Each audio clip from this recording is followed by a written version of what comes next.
Welcome to the Touch MBA Admissions Podcast. Do you need help figuring out which schools to apply to or how to get into the world's top MBA programs? Hey, you're not alone. Join thousands of others on this podcast and on our site, touchmba.com, as they seek the admissions edge. And now, here's your host, Darren Joe.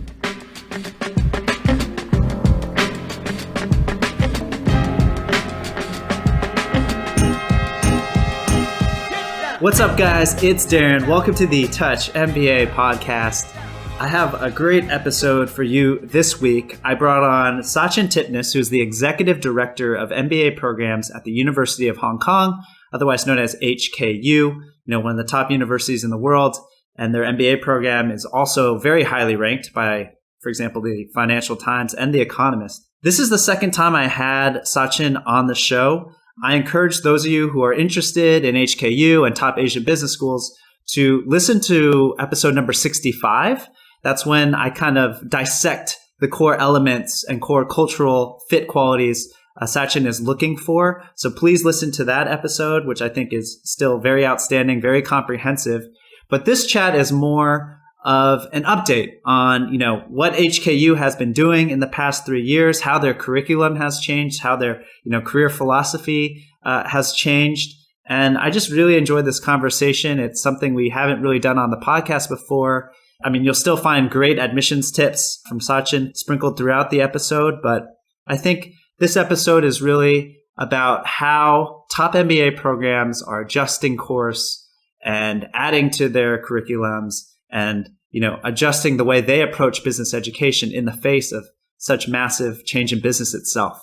And especially in a place like China, where HKU is operating. So I think you'll learn a lot more about the program. You'll get some great admissions tips from Sachin, and you'll just hear a program director who has worked on this program for many years talk very candidly about, what they're trying to do to best help their students. So I hope you enjoy this podcast as much as I did.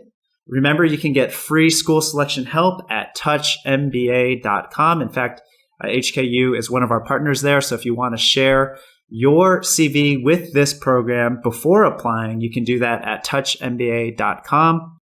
We also have just a lot of other free resources there for you, guides on, say, top MBA programs in Hong Kong. So go check out our website, touchmba.com. You can find a lot of great resources there to help you with your school selection and application journey. All right, let's just jump straight into this chat with Sachin Tipnis. Here we go.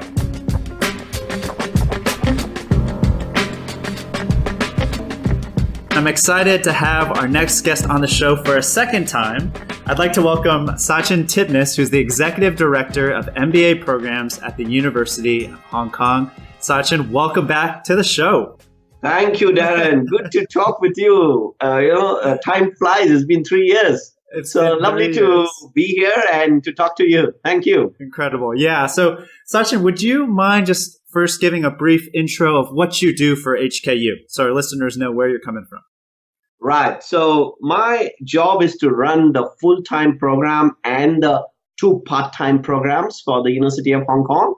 So basically that means starting from admissions to the actual curriculum development, running of the program, the alumni affairs, part of the career services. So the whatever you can think about what comes within a business school in terms of the MBA programs, I need to make sure that it's all in place, and I need to make sure that we as a business school are seen as one of the strongest business schools in the region and in the world.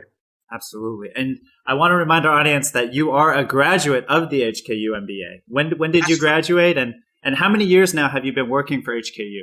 Right. So I'm the first batch of the full-time program. Hey. So that was in 2014, so long time back. Yes. And pretty much after graduation, I started working. At that time, the whole intention was to build the program. And here we are, even after more than a decade, still out here.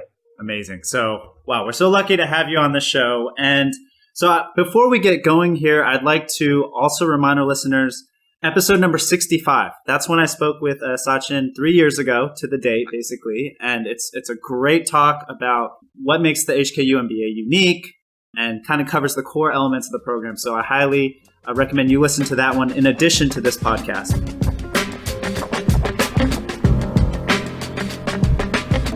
So much has happened in the past 3 years. We wanted to get Sachin back on the show. So yeah, let's just start there, Sachin. Like what have been the exciting developments in the program since we last spoke? And then looking towards the future, where do you see the program moving? Right. So it's a lot has happened, Ryan. Naturally, the market is moving really quickly. So I always believe that the primary role of a business school is to make sure that we are training the next set of leaders for the business. And to do that, we need to make sure that the changes, what's happening in the business landscape, are well put into the program. So that's what we have been doing. We have been trying to make sure that whatever the new dynamics are coming out are being put into the program. So I'll just run through some of them so the audience also knows what we have been up to. So, of course, everybody is talking about technology, been disrupting the whole businesses as such. And naturally, that also plays a very important role in this part of the world, and especially in Asia, which has kind of become a lead in terms of digital payment to blockchain to fintech and so on and so forth. So what we have done is to make sure that our curriculum is in line with what's happening in the market. So we have introduced courses like the emergence of fintech and its impact on global finance and banking. So this is a course which is actually taught by an industry professional who is leading one of the large fintech initiatives for large company. And he brings in what's happening in the market today to the class. At the same time, fintech is also not just connected to finance, yes, but technology is also disrupting marketing as such. So we have brought in courses like marketing for tech-intensive industry. I would say that we have evolved this course a bit. Yeah. So it's there for some time. It's been there for the last couple of years.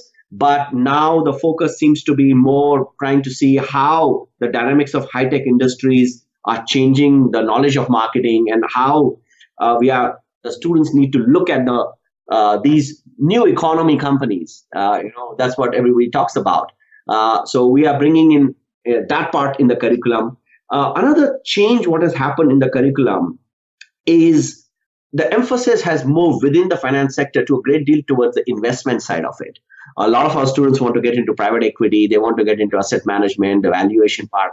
So that's why courses like business valuation have become very important. So this is a course which is able, it kind of prepares students to analyze and value firms. So this is something which they require if they want to be in private equity business. At the same time, we also realize that a lot of recruiters say that we need the next bunch of leaders who are able to connect the dots really well, who are able to look at the whole landscape really well, have a bigger picture. So yes, we did have that in our MBA program, but we thought that why not introduce something called a capstone project. So what is that? That basically runs throughout the MBA, and students need to conduct a very deep analysis of a company. So which means whatever they are learning in their MBA program, they need to put it together, connect all the dots, and look at the bigger picture, where this company stands for, which sector, how that sector is doing, what the growth opportunity, how the new technology changes are going to affect this company, and so on and so forth. So in this kind of a scenario, the students are able to really get a good understanding of the bigger picture. Now, at the same time, when you do all these things, you need to also bring in case studies which are very relevant, which are based on what's happening in the market today. So we have introduced new cases. For example, Darren, you might remember Toshiba had a very big accounting scandal just a couple of years back. So we have that case to showcase how corporate governance failed.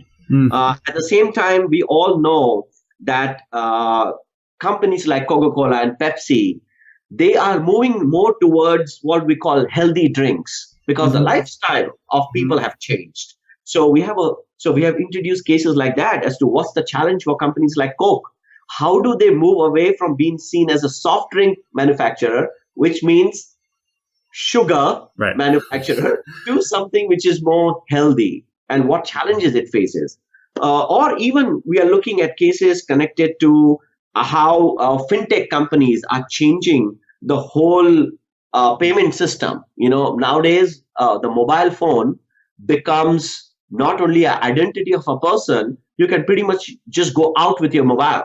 It can open your house door for you through the AI mechanism. It can pay your bills.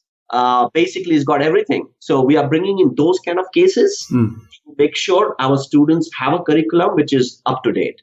So I would say on what some of the things what we have done the last 3 years has been really updating our curriculum to make sure that our students are getting to learn what is happening in the industry today. Absolutely. And I think that's such a challenge, but such an important part of MBA succeeding today is staying at that cutting edge of business, right? Because business is changing so fast. So, I mean, I know last time we spoke, one of the big advantages of HKU is a lot of the cases are Asian-based cases. Right. And how quickly do they get updated and kind of put into the curriculum? Right. I mean, are we looking at companies, like you said, like Toshiba a couple of years ago, I guess I'm curious, what percentage of your cases are Asian-based and how recent are they? Yeah, quite recent. So, for example, another example I can give you is, say, Starbucks China. We have a great case talking about managing growth through innovation. Right. We all know Starbucks made a very conscious effort a couple of years back to be seen just as a coffee company. They wanted to be this food company, a place where you go, you indulge, you not only have your great coffee, but also you indulge in other food items. So we have a case on that, and especially that is connected to Asia, which is basically China. Yeah. So we try to keep a balance, but for sure, Asia would be a very important component because what happens is even we are looking at an international company. Okay. We probably look at the angle of Asia. Right. So probably 70% of the cases would be in some format have an Asian context to it. Yes. Let me give you another example. So how current we are. Another big phenomena in Asia, and probably Darren, you're following that, is K-pop. It's talking about the Korean pop culture. Yeah. We actually have a case on that because all said and done, it's business. That's it's right. Actually, it's That's how right. do you put together? It's literally manufacturing all these groups of musicians, putting them together, of performers to put them together. So we actually study that case to see how Korea was able to export this whole culture of K-pop. So we are even looking at phenomena like that, not only large companies or Asian companies or international companies operating in this part of the world. Yeah, no, that's... I am probably too old for K-pop these days, but maybe I could copy some of their haircuts. They do have great hair. No, I think that's fascinating to study that, the media and business of that, and how that combines with culture and technology. That would be fascinating to study. I mean, in terms of the program structure itself, which I found so unique when I interviewed you 3 years ago, has that stayed the same in terms of students being able to start their studies in Beijing and then Hong Kong and then choosing to go to Columbia or London Business School for electives or Fudan, correct? Yeah, the China track is the Fudan track. The China track. Has that stayed the same? Absolutely, because that's working so well for us. Right. One of the feedback which we continuously get from recruiters is that they find the structure really unique. They think that our students, the kind of exposure they're getting in different markets, in different scenarios, and then the kind of people they're meeting, the kind of inputs they're able to bring in is something which probably a lot other candidates are not able to provide. And this really differentiates us. This has been one of our biggest strengths, and we will continue to build on it. Yeah. So this is something which we absolutely continue. Yeah. And are you seeing, like in the past couple of years, have you seen, for example, a lot of your students choosing to go to London Business School for something like, I don't know, maybe that's fintech or finance stuff, or Columbia for something else? Like, have you seen any kind of paths there emerging? Or do you really think it's more about the school and students have their own interests? No real trends in terms of subject area or whatever. Yep. It really comes to a choice of probably, which school students think is a better match for them in terms of what they want to do, what they want to achieve. So we haven't seen a trend like, this set of people prefer London or this percent of prefer Columbia. Not at all. I mean, both are great schools. They provide great exposure to our students. So it's been a rock solid partnership with these schools. Fantastic. And so I want to ask you about Hong Kong, because I think China it was emerging when we spoke, but now it's really solidifying, I'd say, its position as a global leader. Absolutely. And so I think anyone listening to this will be interested in Asia. And they'll know HKU has one of the best brand names in Asia as a university. Why Hong Kong these days? Why not Singapore? Singapore's coming on strong. Shanghai, Beijing. There's business schools in those cities as well. Like, why Hong Kong? Right. Because, Darren, Hong Kong still continues to be the base for all the business what we do in this part of the world. Let's keep it with real examples. Now, we talked about that China has by itself become a very strong economy. Probably Shanghai is the next big financial center. Do they need Hong Kong, right? This question is always coming up. But now let's see what's happening with the new initiative of China, which is Belt and Road Initiative, right? Which is a huge initiative, and China is pumping in huge amount of resources, and they want to make it really successful. Now, see, this is where Hong Kong comes in. So always, whenever people think, hey, now Hong Kong probably is going to finish, there comes a new initiative where Hong Kong still. So when you look at this new project of China, it requires a huge amount of funding. It requires a huge amount of connecting the dots with countries around the world. And for that, you still need a financial system as robust as Hong Kong, a more transparent system, a system which is well connected. So naturally, Hong Kong is poised to play a huge role in this mega project. And so that's just one example. I'll give you another example. People keep talking about, talking about new economy and how the new set of companies or this whole thing to drive the world. Just a couple of weeks back, the Hong Kong Exchange has kind of made an announcement that they are going to open a third board for trading of new economy companies. So one will be for mega tech companies, and the second one will be for startups. Now, see, this is where Hong Kong is good at innovating, looking at what's happening, and then changing itself and providing a platform. Now, not many probably places are even thinking about it, are doing it. And Hong Kong Exchange has already announced it. And hopefully in the next couple of months, we will actually see this board coming up, which will then again attract a new set of companies to Hong Kong. So this is what I mean, that Hong Kong is always kind of innovating itself. And with the new initiative, what China has put together, which is Belt and Road, we believe that Hong Kong continues to play a very important role. Another probably a point of reference is one has to always look at any location or any place. The best way to look at it is how good the visa regime is. Okay. So, because that's connected to the opportunities. That's right. Now, when you look at places like Singapore, places like US, even probably after Brexit, UK, these are the places which are actually closing down on visas, but Hong Kong continues to be a place where all our graduates get work visa. So they are not dependent on the company. They don't have to go through any kind of procedure. The student visa changes to ING visa, which is basically to encourage students to stay back and contribute to the Hong Kong economy. So that's, I would say, is a very strong indicator as to why Hong Kong continues to grow. We need talent. Hong Kong, the only way Hong Kong can grow is where we are getting people from all over the world to come in and contribute. And I guess the visa regime is always a great indicator whether how well the economy is doing. Yeah, could you actually explain that visa in a little more detail for our listeners? So anyone who graduates gets a visa, and how long can they stay? How does that work? Right. So anybody who graduates from any school in Hong Kong basically will get a 1-year visa.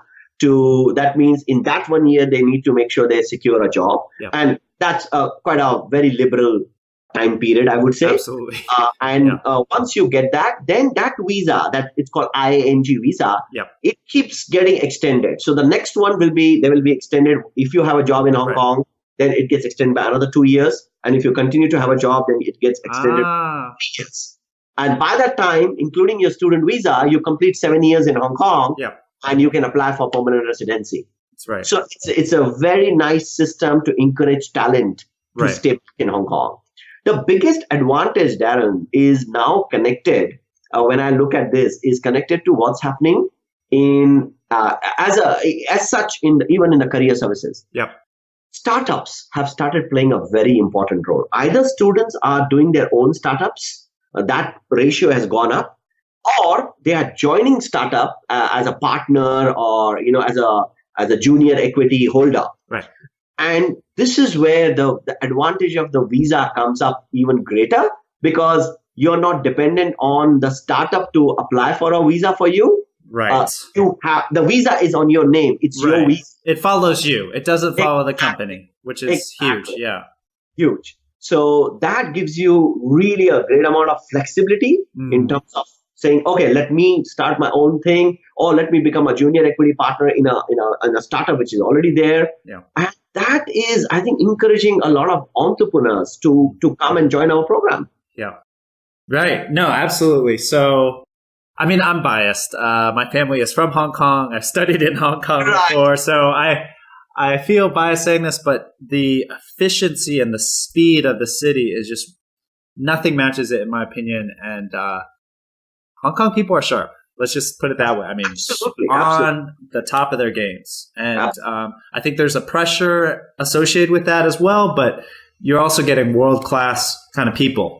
So that's, I didn't know actually that about the visa policy. That's really interesting. Yes, and that's a big point of reference, in my opinion, because, I mean, all said and done, a lot of people are making a huge investment in terms of time, resources in their MBA. And then the return on investment plays a very important consideration. So having a visa regime which is very beneficial and very kind of student-friendly is very important. And speaking of that ROI, one other thing I wanted to ask you about, which we didn't cover as much last time, was the alumni network of HKU. Because I know it's a young program, and I'm sure applicants are like, you're 30 in the world by Financial Times. You're always hovering around there, great ranking. But you're a young program. You're a smaller program, right? 60 alums a year. So, how is that network going to benefit me? And let's hear it. Absolutely. So, of course, a small class comes with great advantages because, one, you're able to know your classmates really, really well. So I always believe in when people talk about networking, people talk about all these connections. Is it quantity or is it quality? Is it better for me to know 500 people, just know, or is it okay for me to know 20 really good people who are going to really help me, and then I'm able to help them also? So I guess that's one context that's what I continuously hear from our alums, our students, that they love this part, that they are able to know people really, really well and more deeper. And that's why they have a much better connections with each other. And it eventually helps in that way, rather than knowing a very large set of people. But when it comes to actually getting something, probably it's not possible. The other context is that please don't forget that we have a very big part-time program for executives running in Hong Kong. And, the Hong Kong culture. Part-time programs really attract some very good, I would say, middle to senior level executives. So every year, we graduate about 130 to 140 such executives. So that adds to the number in terms of your connections and the alumni base. At the same time, we integrating other programs like our Executive EMBA with London Business School and Columbia University, which was ranked number 2 in the world by FT in the recent ranking. So we are also trying to integrate how these set of people come together. Yeah. So a lot of our electives are a common pool of electives where our students are studying with each other from different MBA programs. And that's where very strong connections happen. So come to think of it in terms of numbers, they get it through these connections, but at the same time, their core class is smaller, but because of that, they have much deeper and committed connections. Yeah, I mean, it's a fascinating topic, network, this idea of network, especially in today's age. And for me, it's about how quickly you can get a response or connection from your network. Right. That, to me, that responsiveness is like the number one thing to look for. And of course, you have to nurture that yourself. It's not like just because you join a school, all right, everything's going to come to you. You got to contribute to that network, right? Very true. To build it.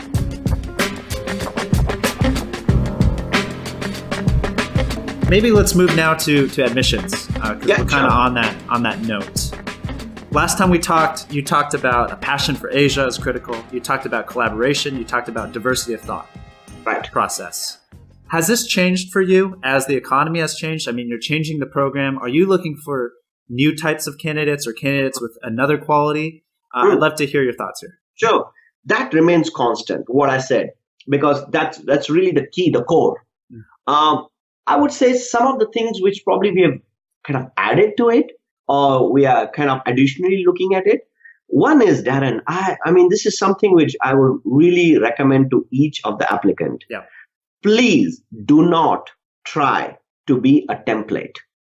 And what I mean by that is that people tend to project themselves as something they read how you should act in an interview or how the templates which are available out there. And then they don't realize that during the interview or during the interaction, they become a template.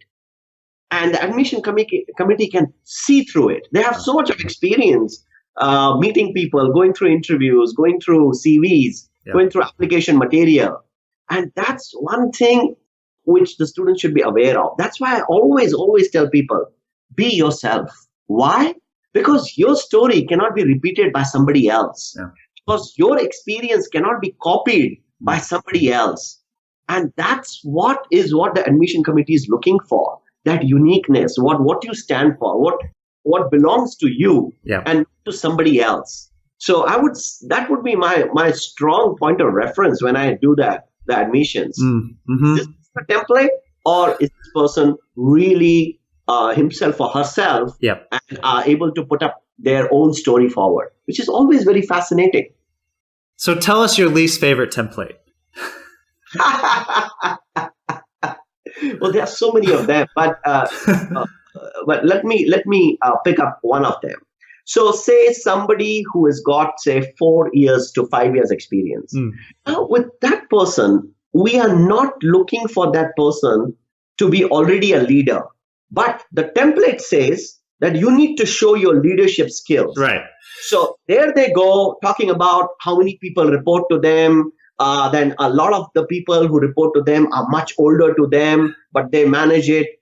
We know the CV. We know those companies. We know those positions. We know that in that position, in that company, there's no way you're getting 10 people to report to you. Yeah. So, but you can bring out the leadership through other things like your leadership in sports, your leadership in your normal life, your leadership in connected to the other co-curricular activities you do, or your leadership just within the office, but not in context of 100 people reporting to me when you just have 4 years or 5 years of work experience and you are a junior person. Right. But how even there's a leadership element when you work with a team as an equal colleague. Right. But able to probably take a lead on certain projects because you have a special skill related to that. Yeah. So, but that's what one template is. Trying to showcase something which they are not. So it's almost like they're trying to beat their chest. I mean, they probably do have great leadership experience, but they feel like they have to make it sound even better than it really is, and then that comes off as not authentic and a template. Yeah. It's really interesting. And so who comprises your admissions committee? Right. And are the interviews weighted still very heavily? In fact, I saw it on your site that the HKU MBA office places greater importance on the interview process than on essays. Absolutely. Because you think it's a better way to evaluate applicants through personal interaction. Yes, personal interaction, because the person is in front of you. We are talking to that person. You can have a conversation. The conversation can have different layers to it. Yes. It can connect from both professional life to the personality of the person, the motivations, passions. So that remains for us. The admission committee is a combination of people. It will be definitely people who are running the MBA program, people like myself. It will be sometimes some of the professors who will join us. Sometimes some of the senior alums will join us. So it's a combination of people. So the students will know ahead of time who's interviewing them? We will introduce them on the spot. Wow. Yeah. Okay. All right. That's interesting. Yeah. So students and have it's to be always nice in that way. But of course, I mean, you will have a set of students who will do their research, who will try to figure out, who is interviewing them, and so I mean, I always tell students, you treat a MBA, a business school interview, just like a job interview. Okay.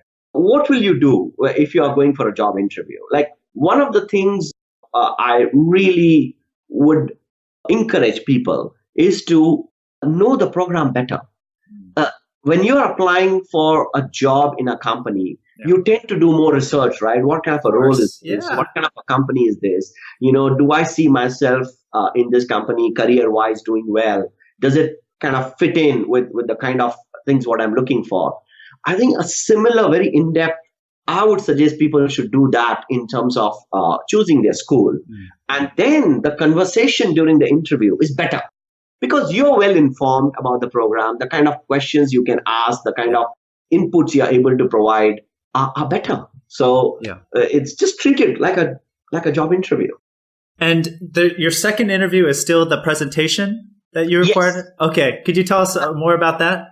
So it's something Darren, we pick up a topic, and that topic could be either from that person's CV or during the first conversation we picked up something. So for example, say one of the candidate, if he or she tells us that they are very interested in joining consulting industry or are very interested, say, in investments, and they themselves are investing in stocks or whatever. So probably we'll tell them, okay, make a presentation, a 15-minute presentation on which stocks will you pick up and why, in your personal capacity as an investor. Again, no right or wrong answer, but we are trying to see how they process the information, how they present the information. Or it could be a question, say, to somebody from India, say, for example, we ask them, hey, do you think India should host Olympics? Again, no right or wrong answer. But again, we are trying to see what kind of a research they do, what kind of a points do they put forward, and so on and so forth. And students have a couple days to prepare for that, right? Yes. And then it's done. Absolutely. Yeah, I love that. Easy for me to say. I'm not the one going to the interviews, but from the admissions side of things, I really think that's smart because I think that's, how does someone present on the spot? How do they think on the spot? That's really performance, truly performance, in my opinion. But in terms of your statement of purpose essay, right? How do applicants need to say in that statement of purpose, I would like to spend the one semester at Fudan or London Business School or Columbia? Like, how in depth do you want to see that in terms of their plan during the HKU MBA and beyond? No, not really that plan. Okay. I mean, we also want to encourage people who probably are not very clear about where they will go. We want also people to come and experience the whole MBA and learn new things and uncover new things and say, and this is something which a lot of alums have told me. They say that, this was literally a self-discovery process. The whole MBA, they said, at HKU was in such a way that I was able to learn probably some of the new things myself. And that's brilliant because we really want people to go through that. So that's why statement of purpose has to be where we get a general idea about who this person is, what's their motivation, and so on and so forth. Not to that details. Right. Okay. So more of a direction, you'd say. Exactly. What about talking about companies they're interested in? Or Some people do, and that's fine. I mean, some people are very interested in certain types of company because of probably the cultural fit, what they see. So it's good in a way because that way we can also see how this person is thinking, what kind of the culture the person is looking for. That also says a lot about the personality of that person. And then we are able to match whether we are able to provide a platform for this particular person. So, that's also a good way to represent yourself. And any last tips for how applicants can improve their chances to HKU? Again, I'm probably just repeating myself, but it's just be yourself, really. It's important. And don't be a template. And I would say that try to understand the program better. Yeah. So that way you can have a much more meaningful conversation during the interview and even any interaction with people at Hong Kong U. Yeah. I mean, maybe I'll ask you one more question on the be yourself part, because I think that, I get where you're coming from 100%, but I think applicants are they feel they have to jump over a fence. And in a sense they do, right? You're the ones who decide yes or no. So what strategies or advice could you give applicants who are stiff or robotic or too rehearsed or feel they need to beat their chests and list their accomplishments instead of showing who they really are? Maybe we can even talk about this together, because I think that's tough for many applicants. Yes, it is. And again, when I say be yourself, I'm talking about think about your journey. Think about incidences in your journey. Think about what ups and downs you have gone through, even downs. People, for example, always talk about how great they are or what kind of good things they have done. I believe in my own case, some of my best learnings came through when I fell down, where, when something didn't go right, where I learned from that experience and said, oh my God, I was doing these things in a wrong way. And probably I had to go through that failure. So in my own case, I think I learned a lot from my own failures. And then what I learned, I was able to implement it really well, because that was hard learning, right? Absolutely. And I believe that it's perfectly fine to represent yourself. But what I mean by that is also that represent yourself well. So if you are a little not very good in communicating your ideas, or that's fine. But then that means you're very good in something, right? Probably technical skills. Then you you just bring that out. Mm-hmm. So the schools will appreciate that, because you need people from all walks of life. That's right. So you will say, okay, this person, yes, when he or she comes to the MBA, maybe we need to spend a bit more time, getting the soft skills going for this person. But hey, look at the technical skills of this person. Strong, rock solid. Right. And we need to bring this person into the class because he or she is going to contribute big time to the other classmates. So that's what I mean. Yeah. Try to understand what your strength, put that strength on the table. Great advice. Nothing more to add there. We'll conclude the admissions part of the interview there. I think that's such great advice.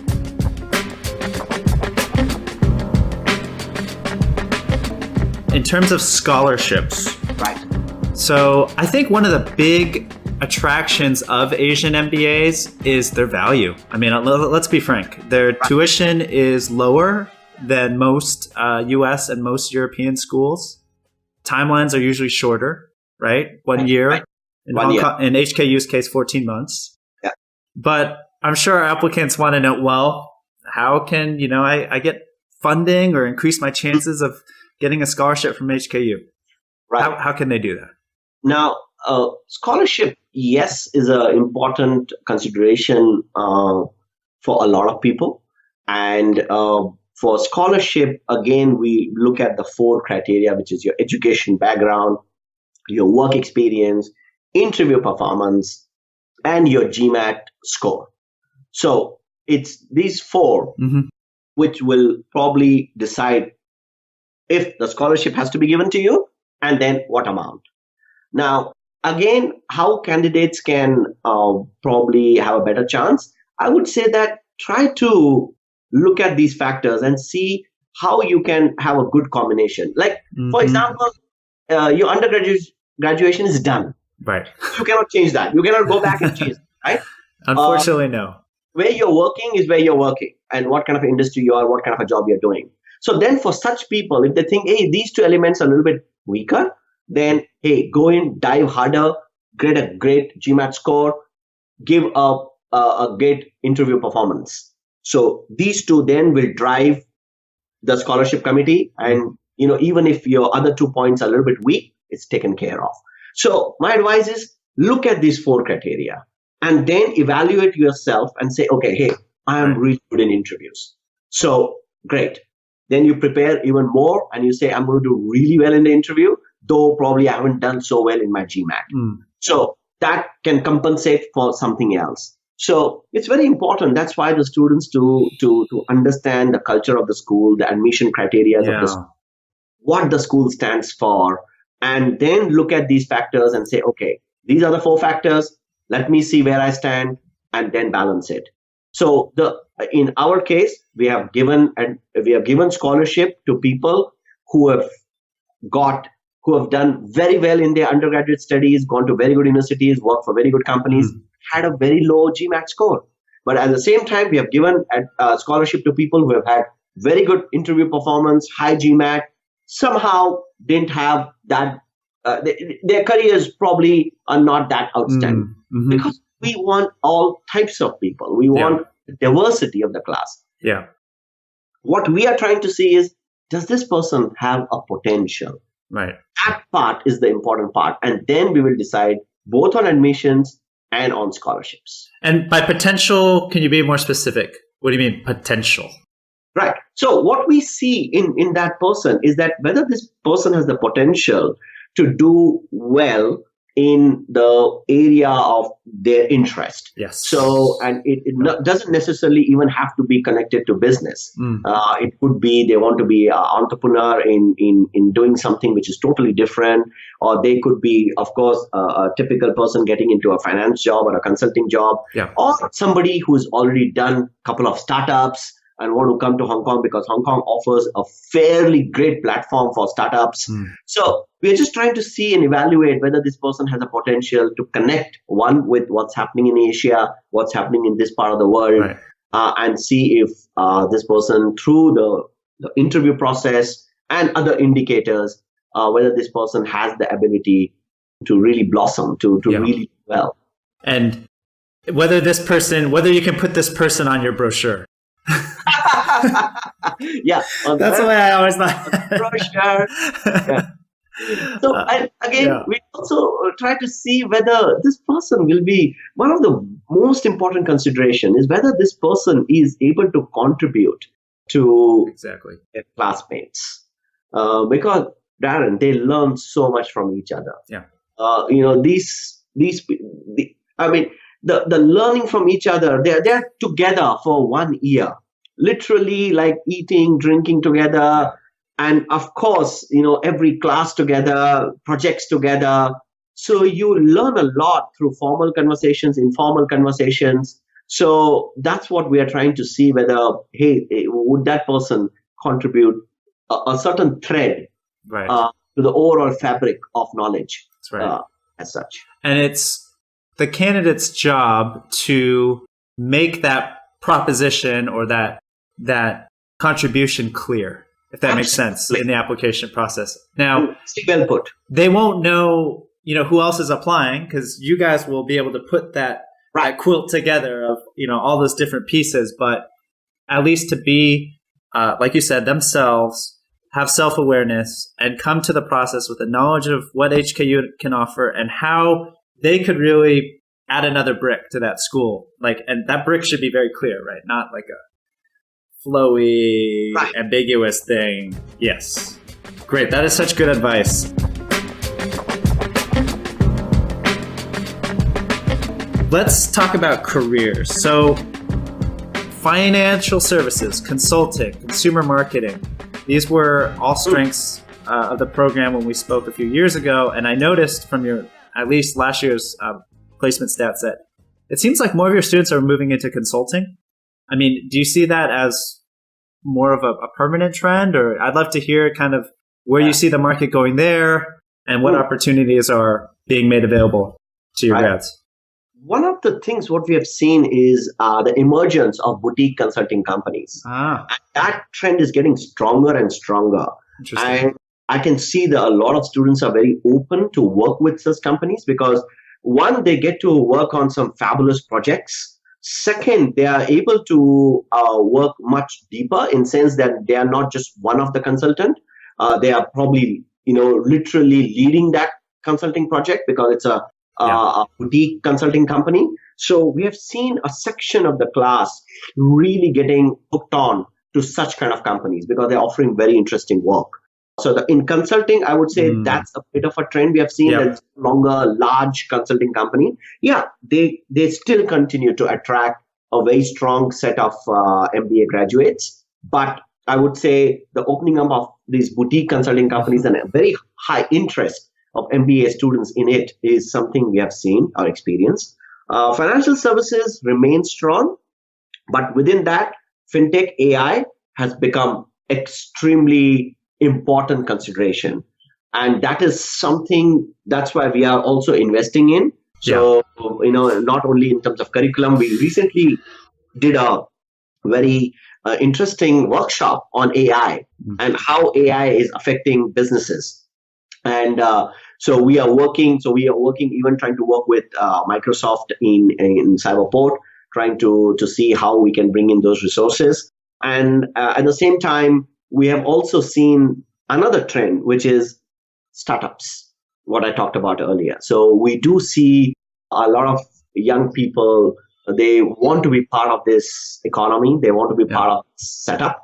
And that's why even our business lab, which is our business incubation program, that has undergone a change. So we are actually providing a support system in terms of developing apps and developing new startups connected to technology. We are bringing in angel investors and VCs to directly invest in these companies, which our students are thinking about. So business incubation program, Pedro, who is the founder of our business incubation program, he's done a brilliant job, I would say, of kind of changing the composition of business lab to in such a way that it's got elements now which are connected to what the students are looking for, which is really actually starting the businesses. So, Darren, 6 or 7 years back when we started Business Lab, the whole idea was to provide a platform for people to think about entrepreneurship, think about stuff. Now we are saying, hey, not only think, we are actually going to provide you a platform where you can actually take this business idea to the market. Right. So we are getting funding. We are talking with companies like Alibaba. We are talking to companies like HSBC Retail. We are talking to companies like Cyberport to provide that continuous incubation. So it is not just connected to your graduation at HKU MBA. Right. It continues even after your graduation. So that's a very big trend we have seen in the career services. This whole thing of startups and entrepreneurship. Yeah. No, And do you anticipate more graduates starting their own companies? Because of course you come out of business school, most do with debt, right? And of course the natural impulse is, I got to get this great job. Well, I have HKU behind me. I have their network behind me. I want to get a well-paying job at a top company. So do you think that's changing? It's changing a bit, absolutely, because the new generation, the set of people coming in are probably thinking differently. They have been exposed to a very different economy. They have heard success stories of all these young entrepreneurs, these startups. So that's a big difference, probably what the earlier generation was exposed to.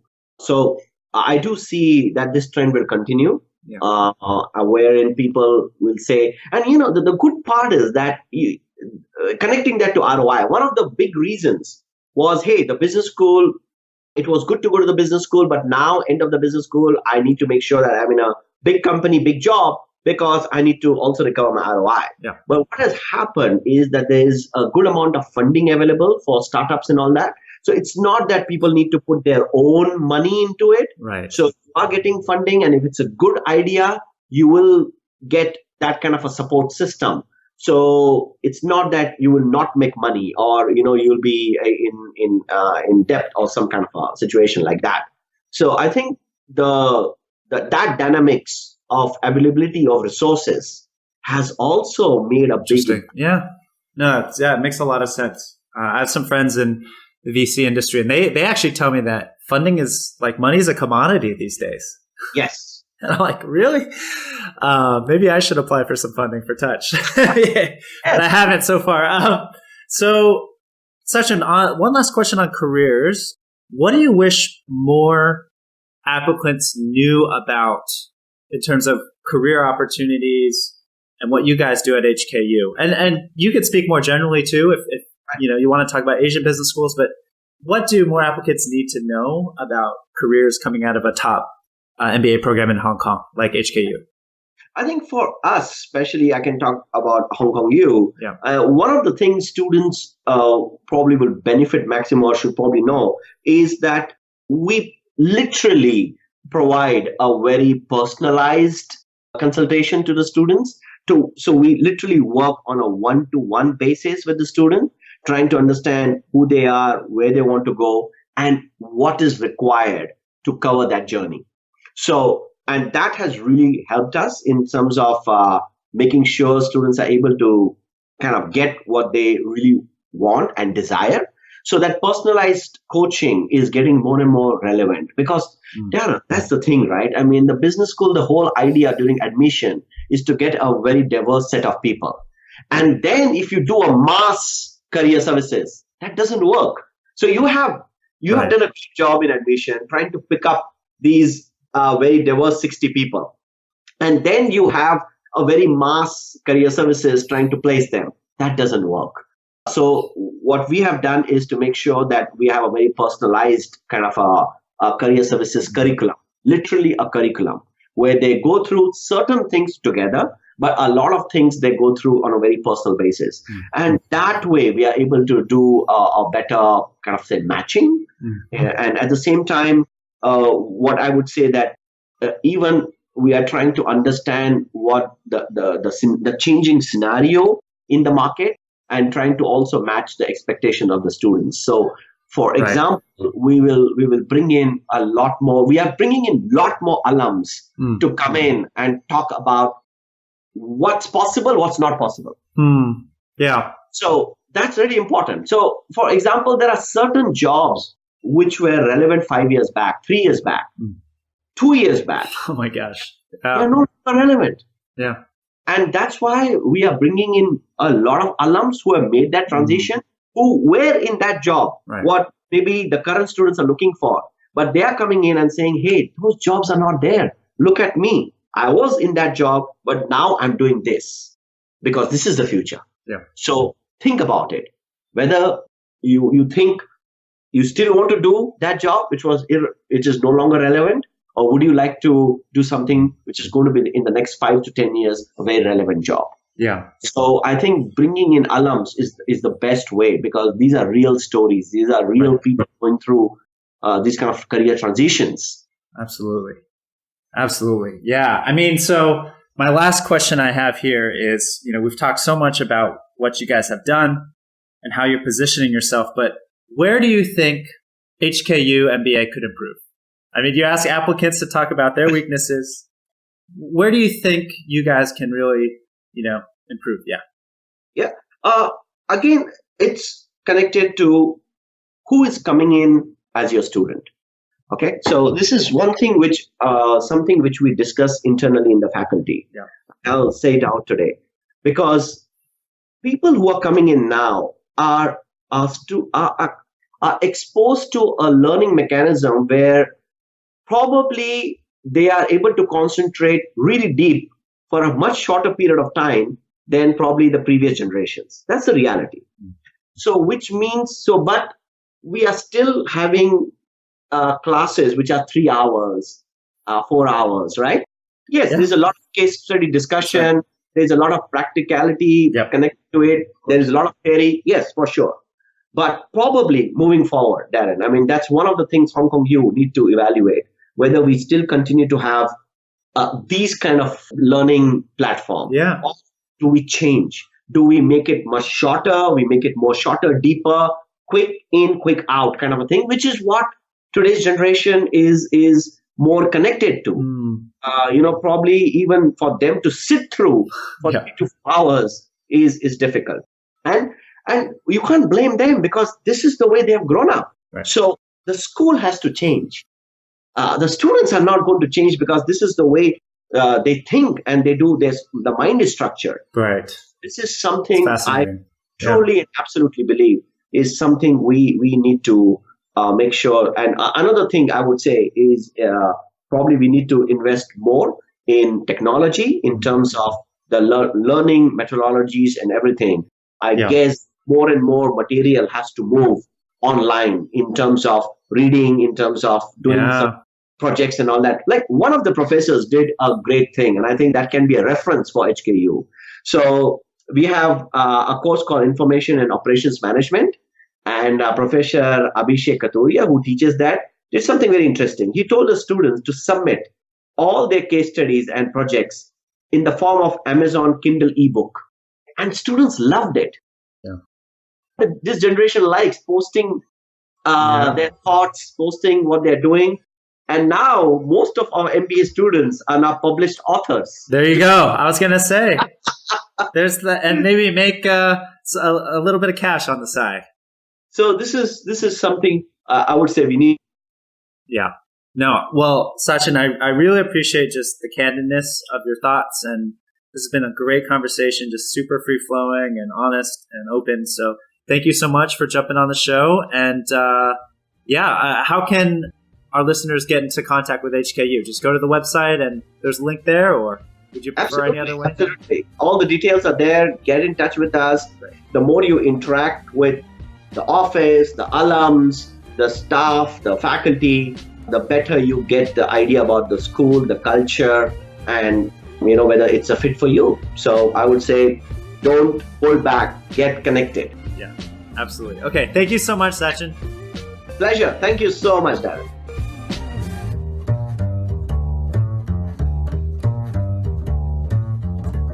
Thanks for listening to the Touch MBA podcast. Don't be shy. We have a mailing list. Go to touchmba.com and get yourself signed up. And we'll keep you posted with the best tips and insider interviews on how to get into your number one school. You can also find us on Twitter and Facebook at Touch MBA. See you soon.